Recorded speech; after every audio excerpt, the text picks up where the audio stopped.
Hi everyone, my name is Savita Hean. I graduated in 2011. When I was at Holy Cross, I was an economics major.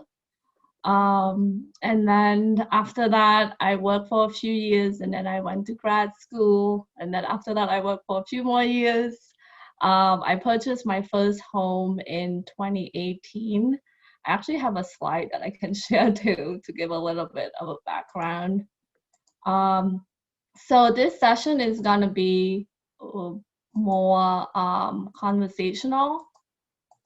Okay, now we have it. So yeah, so I've been 10 years out of college and sorry.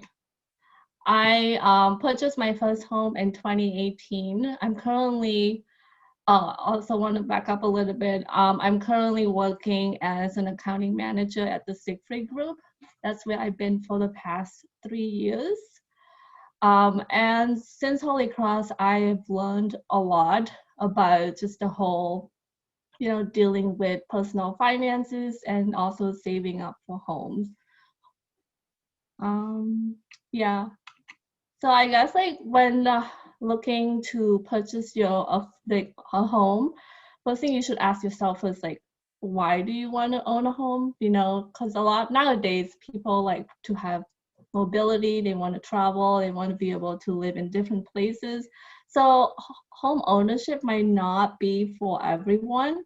So you kind of need to ask yourself the reason first as to why you want to have your own place. Some people, it's just okay living like renting an apartment or living with roommates. And there's nothing wrong with that. You just need to find your personal reason of wanting to own a home. And then after you determine like home ownership is the path that you want to pursue, next up, you should also consider looking at your finances. And this is speaking from experience. When I graduated from Holy Cross, I had a lot of student loan. And when I went to grad school, I also had a lot of student loan. And the first thing that I tackled was trying to pay down my student loan first before I pursue other financial goals, such as saving up and purchasing my own house. But that is just like a personal goal that I set for myself. I knew that I don't want to own a home, but also had a lot of student loans with me. But some people, they are comfortable with, being a homeowner, but also having student loans and it's just managing that. So it's really like homeownership is a very personal journey. There's no one size fit all. So you just need to find what feel most comfortable for you. So once I realized that I do want to own a home, there's two things that I did. One was that I knew that I had to find a job that paid more than my previous job. Just to give you a little bit of a background, when I graduated from Holy Cross, I was a staff accountant at a private school, making like about $40,000 a year. It was, and for Boston, which was a high cost of living area, it was not a lot. But I knew that in order to increase my earning, I had to go to grad school and pursue advanced degree. And then from there, I was able to secure a better paying positions and increase my earnings potential. And then the other side of it is creating a budget. And I think that's, speak volume to, it applies to all types of financial goals, not just home ownership. You should have a budget. And I always believe in this pay yourself first concept. And that means that each month, I usually have a saving goals of how much I want to save. So when I get a paycheck, I would put a certain percentage into my savings and then I spend the rest rather than having the mentality, oh, I'm going to spend and whatever I have left, I save. And then another thing that I always encourage people to do, and I also do this for myself, is to have an emergency fund before I start saving for home ownership. Because you never know, like there might be, emergency situations that come up that you need money for, like health issues, your car broke down, you lose your job, those type of things. Typical goal to have is to have about 6 to 12 months of emergency fund. I'm more of on a conservative side, so that's the range that I like to have. So once you tackle all of those, like your debts, have your emergency fund, reach your saving goals, and then you can look at other options that you want to pursue, including saving for home ownership. So first and foremost, when you are like trying to pursue that path, is you want to think of how, like, what's your plan? Like, do you have a 5-year plan, a 3-year plan? Like when do you want to purchase your home, and kind of work your way towards that? I was 8 years out of college before 7 years out of college before I purchased my first home, and that was longer than anticipated, but at the same time, I knew that I had to tackle other issues first before I can save for home ownership. So once you start that process, and you save enough money to purchase your own home, you should also consider improving your credit scores. I'm sure like you probably have heard of what credit scores are. So when you go to apply for a loan, a lot of major financial institutions will look at your credit history, meaning, like have you paid your credit cards on time, pay your bills on time. So those add up. So if you have a good credit scores, they're more likely to give you loans with lower interest rates. So definitely work on improving your credit score, or at least try to keep track of it. There's a lot of resources. Also a lot of like a federal website where you can check your credit scores, I believe twice a year. So if you have not done that, I definitely encourage everyone to take a look at that. And then another step is also just thinking ahead of where do you want to live. Believe it or not, location is definitely a crucial factor when deciding where you want to purchase a home. So here in Boston, in the city itself, it's very expensive to purchase a 1-bedroom or 2 bedrooms. Yeah, so you definitely want to choose a location, one that you like see yourself live in, and two, that is safe, that will help increase or appreciate the value of your future home. So definitely do research on locations. There's a lot of resources also. I usually just Google. But if you are from an area and you want to live in that area, I always recommend, like if you want to live in a new area, I always recommend people rent first, or at least visit to see how it is, before like committing to live in that location. And another suggestion that I have is also try to sign up for Zillow, Redfin, all those listing sites that they have. Even if you're not buying this year, next year, or in the next few years, but at least you have an idea of what's on the market and like what types of properties that are available, and the sale prices that are listed on there. And another things that I also did not consider when I was looking for a home that I wish I did more is local property tax. So certain towns will have like property tax that's set at a local level. So you kind of need to factor that in, because everything can add up when you start the process of purchasing a home. And then another component that I also suggest that you read through is down payments. I know like the traditional convention is to have 20% down, which is not always the case. There are people who have put 1% down, or 5% down, or 10%. But if you do put anything that is below 20%, then you have to pay like a private mortgage insurance until your actual principal balance hit 20% of the actual purchase price. So that is something that you should consider too. And I know that for the city of Boston and for Massachusetts in particular, they do have a lot of programs for first-time home buyers.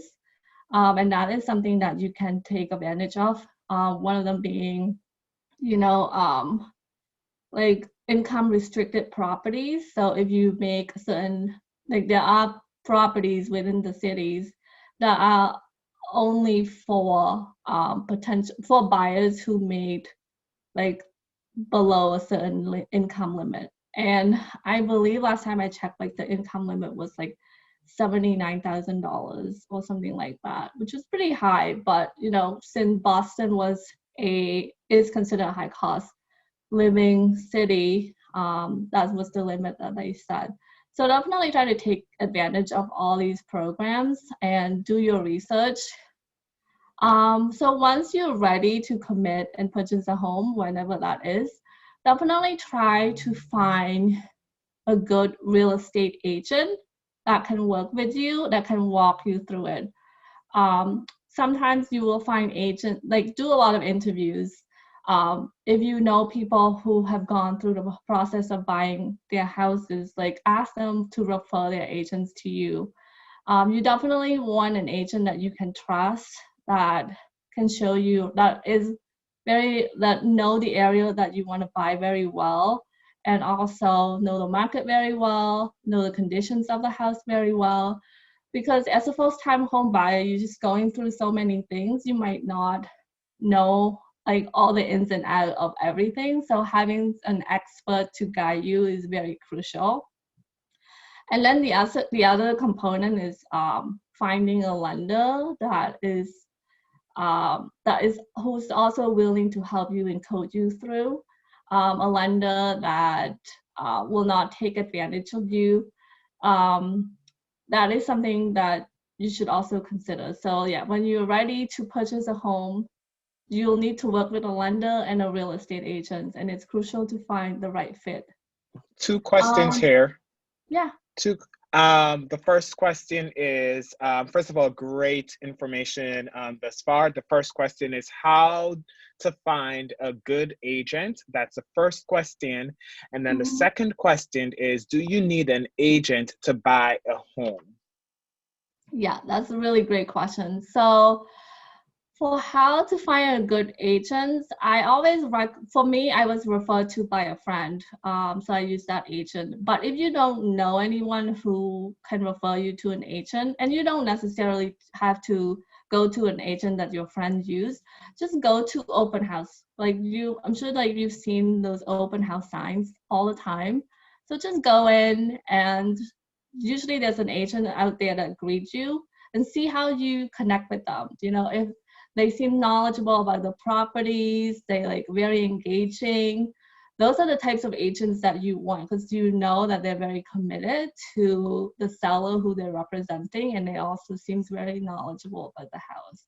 So I would always recommend people go to open houses to find, or like to seek potential agents.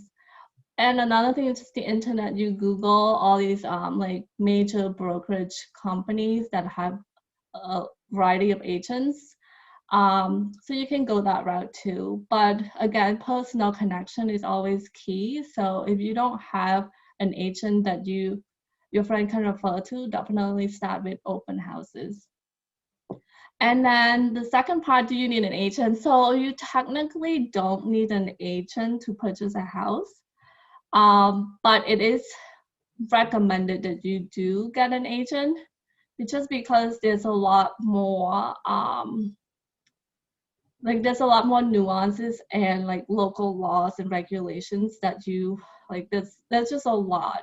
And when you so for example, when I went through my purchasing my home buying process, I put in an offer, and my agent was the one who processed that document to the seller's agent. Without an agent, it would be just harder for me to like fax all those documents or even find like a proper document to submit to an agent. So yeah, you don't need an agent. You can do it without one, but it's not recommended, especially for first-time home buyers.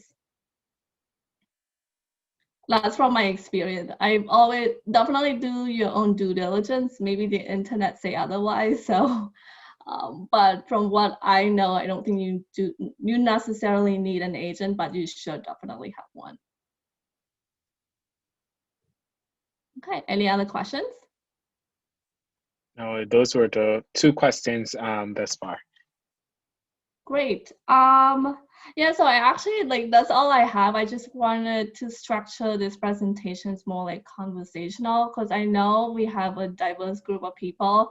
Some of you are still students, some are working professionals. So like we all are kind of like at different stages of our lives. So definitely if you have any questions, feel free to send them my way. Any questions so far for folks who are joining us today? Feel free to drop it in the chat box. I'm sure everyone on this call would benefit from some of the questions. To some of the seniors that I see here, if it's something that you're interested in, or if you are, oh, my mom, my dad, my guardian is also thinking about this process. Any questions at all, feel free to go ahead and drop that in the chat box. Question here. Did you start renting an apartment? Yes, I did. So after I graduated from Holy Cross, I got a job at a private school in Cambridge. So I didn't even rent an apartment. I rented a room within an apartment. So I live with roommates. And that's what a lot of young graduates that I knew started out with. So they started out renting a room, especially in major cities. It's very expensive to have a whole apartment. So yeah, I rented for a very long time. I would say for about 5 or 6 years. Another question. With regards to, go ahead. Oh yeah, I want to know how do I know how much I should save in order to buy a house? So I know there is something like down payment or something like that, but I don't really understand what that is. So could you explain a little bit? Yeah, that's a great question. So down payment is essentially, so first of all, like you should like look at where you want to purchase your home and the types of home that you want to purchase. For me, as an example, I purchased a condo just 10 minutes outside of Boston, and I signed up for all these like real estate websites like Zillow, Redfin, just to get an idea of like the types of properties that are available and the sales prices that are that were in those areas. And then after that, so say if you're looking for a condo that costs $300,000, a typical down payment, which would be 20% of that, which would be, can't do the math right now, I think it's like $60,000. So that would be your down payments, but you don't necessarily need to put 20% down. Some people can do 5%, 10%, 1%. It's depending on whether or not the lender is willing to give you more loan. So say if you put 20% down, so $60,000, then you'll only need to borrow $240,000 to purchase your home. So that would be the loan. And loan is typically structured as a 30-year fixed rate loan or 15 years fixed. There's also like variable where they structure like the first 5 years you only pay a certain percentage of interest rate, and then the next 15 years you pay like another T of interest rate. There's different types of loans. So yeah, down payment is essentially a percentage of the sales price or whatever the negotiated price is. So if the price of the house is $300,000, 20% of that is $60,000. But part of the home buying process is not just down payment, there's also closing costs that comes with it. So typically as a buyer, you don't pay real estate agent fees, the seller do that, but there's still lawyer's fee, title fees, like flood insurance. There's all types of fees, like more fees than you can imagine. And usually the recommended suggestion is to add 1 or 2% of like the sales price to that. So 1 or 2% of the sales price should be your closing costs. So say if you have a $300,000 home, 1% of that is $3,000. So you should budget $3,000 to $6,000 as part of your closing costs. Yeah. And then once you own a home, then you start to look at homeowner insurance, utilities, property tax. There's a lot of hidden costs that come with home ownership, and I think that's why, like, the first step that you should always ask yourselves, like, do you actually want to own a home? Because it's a really big commitment. It's you know, like, it's the recommended suggestion is like, if you purchase a home, you should try to live there for like 5 years in order to actually see the true value of your property appreciate. Because if you live like a year and you want to sell it, your property value might not go up or down that much. So you're kind of losing money out on that. And in addition to it, there's also certain tax laws that you have to consider. So I know that if you own a primary residence and if you live there for longer than 2 years, you don't have to pay taxes. When you go to sell your house, you don't have to pay tax on the gains at 250,000. So if you have a gain on the sale of your property that is 250,000 or less, you don't pay taxes on it. But if you live in a home for less than 2 years and you make a profit of $100,000 from selling your house, you have to pay taxes on it, on that $100,000 gain. So yeah, there's a lot of financial components that go into real estate and home ownership. Thank you. We have a couple more questions here. With regards to other costs associated with the house, that is property tax, trash collecting, etc., how did you get that information? Yeah, that's a great question. So for property tax, you can go to the local town website, like the assessor office. I'm sure they have like a website that you can look through too, and they're able to tell you exactly what the property tax rate should be, and you kind of do a calculation from there. And on the town website or the county websites, each property is assessed every year, so you can technically look up what the current homeowner paid in property tax for that year. And you can also ask the homeowners. By law, they're not required to disclose, but if you ask, they will let you know. It's not some big secrets. But those are the like little things that you should consider. It's not just the house is $300,000 and I just need $60,000 and I'm all set. There's different things that go into it. As far as trash collection and whatnot, it's also depending on the town. I know the town that I live next door, you do have to purchase like a special trash bag to put your trash in. But for my town, it came as part of the property tax, so I don't need to pay anything for that. Yeah, so there's a lot of available resources. There's a lot of resources that are available online, and like a lot of people, I get most of my education from YouTube. So when I was trying to purchase my own home, that's kind of my go-to source, like Googling like all these influencers that talk about their home buying process. And yeah, that's how I got started. Any other questions? Yes. Is it smarter to buy a home or apartment rather than renting? That's a great question. So it's really depend on like what do. You should consider the like the trade-off that comes with it. So say if you rent, so say if you purchase a home and your mortgage is $1,200 a month, and of that $1,200, you like 400 goes to principal, and what's the math here? $800 go to interest. So that interest doesn't count, just that's like rent itself, like you're paying money to a bank. You don't see anything like you don't get that equity back. But the $400 each month is your equity. So if you sell your house, for the most part, you probably will make some money off of it.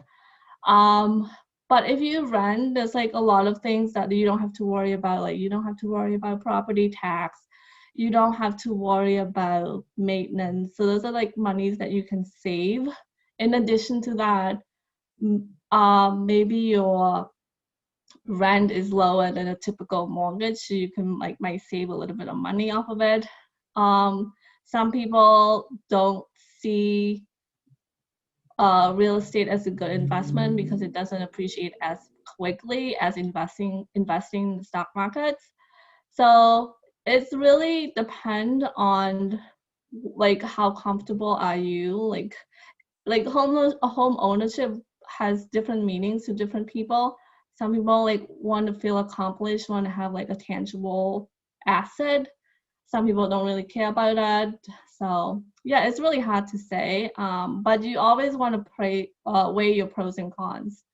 So for me, like I wanted to own a home because that was like something that I like was always like kind of instill in me, not necessarily instill, but just like people talk about it so much. So I was really influenced, like, oh, you have to be considered successful, you need to have a good paying job and a house and like, be settled and all of that. But it's not always the case, and it shouldn't be always the case. Some people really value having the ability to travel to different places, to live in like various areas, and not having a home will free up a lot of that. So yeah. Awesome. Have you connected with financial advisors? So the answer is no. I basically learned everything through the internet, just kind of self-taught myself. When I graduated from Holy Cross, to be honest, I really knew nothing about finances. I didn't know a lot about student loans, didn't know a lot about, how, for example, if you have a student loan and your loan is not subsidized, like there's an interest that accrue on your loan. So like the actual balance on your student loan keep growing while you're in school. So those are like the things I didn't know and kind of learned the hard way once I graduated and have to start paying off. But the one thing that I have to say that just because of the way I was brought up, like my family really stressed on the importance of saving. So I guess I had a kind of an advantage in terms of mindset. I knew that I'm not a big spender, and I knew that I always like to save. So that's kind of helped me out in the long run. But in terms of having a financial advisor, no, it kind of like learn on the flies and learn as I go, essentially. But yeah, I think like having a financial advisor is managing money and investments stress you out. I definitely would recommend looking for a financial advisor. But if it's something that you really enjoyed, by all means, go ahead and do it yourself. There's a lot of resources that are available online for you to learn. Question, and you might have explained this before, but I feel like it would be helpful for everyone. Can you explain how a mortgage payment works? Yeah, so a mortgage payment, so say once you go through the process of buying a home, you close on the house, and your loan is $100,000. So each month you have to pay like that mortgage the payment to your banker. So it's depending on the life of the loan and the interest. So say if your loan is a 30 years fixed rate loan, so you will have 30 years of payments each month that you have to pay. And there is usually like an amortization schedule that your bank will send you that kind of lists out exactly what's the monthly payment that you should pay for that 30 years period. But sometimes, like if you live in your house for 30 years, that's based, and you don't do anything else to it, like refinancing your home, that would be the payments that you make. But most people, if like right now rates are at an historically low level, so a lot of people are taking advantage of that and they refinance their home. And what refinancing mean is essentially just kind of like going through that borrowing process again, but this time at the amount of loan that you have currently. And so you essentially just like refinancing to get some people refinance to get a better interest rate. Some people refinance to get some equity from it. Some people refinance as a combination of both. But that's how refinancing works. And like that is like a different subject that I can go into, but it's a little bit complicated to explain. But yeah, so mortgage payment is just like a monthly payment that you have to make every month. That's a short answer. Thank you. Any other questions? Yeah. Can I just ask a quick questions? How many students do we have in this chat or in this webinar? 1, 2, 3, 4. I would say four students. 4 students. What class are you from? I'm a senior. Senior. Class of 2021, so senior. Senior. Great. I'm a sophomore. Oh, it's not young. That's good. And for seniors, how's everything going? Missing out on the senior experience? Yeah, it's definitely different than the rest of the years, but yeah, hopefully by spring you'll be back on campus. Yeah. Yeah, so like I know, like do you all have jobs lined up, or just like trying to get through the semester and not thinking about life after college? I'm applying for graduate school, so that's what I want to do, like after I graduate.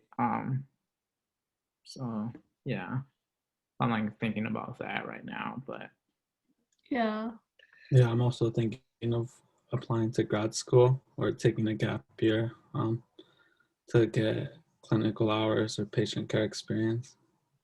gotcha. Yeah, that's great to hear. Yeah, I think when I graduated, I rented, like I said before. I didn't really think much about home ownership, honestly, until a few years into my professional career. And even then, it seems like such a big mountain to climb, because I knew I wanted to purchase a place in Boston and it was ridiculously expensive, and it is still now. And yeah, I didn't really think it was possible, but I just kept saving as much as I can, and luckily I was able to find a job that paid slightly better, so that helped me out a little bit.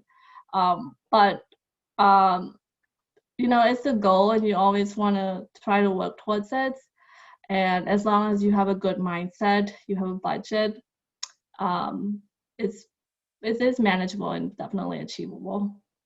Well, thank you for sharing those words of advice to our seniors. And as we, start to close out our session for today, if it's okay with Savita, I can share your email address with folks, if that's okay with you, and folks can reach out if they have any further questions.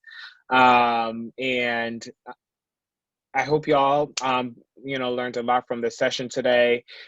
We hope to continue these sessions in the spring semester, especially for seniors, as you all prepare for life after Holy Cross. Yeah. With that being said, thank you all for joining us today. And again, this session has been recorded. So if you would like to review it again, feel free to reach out. I also encourage y'all to check out YouTube videos, which are also very, very helpful too. With that being said, have a good night, everyone. Again, reach out if you need the recording, and I'll also send an email follow-up with the presentation and also just contact information for Savita.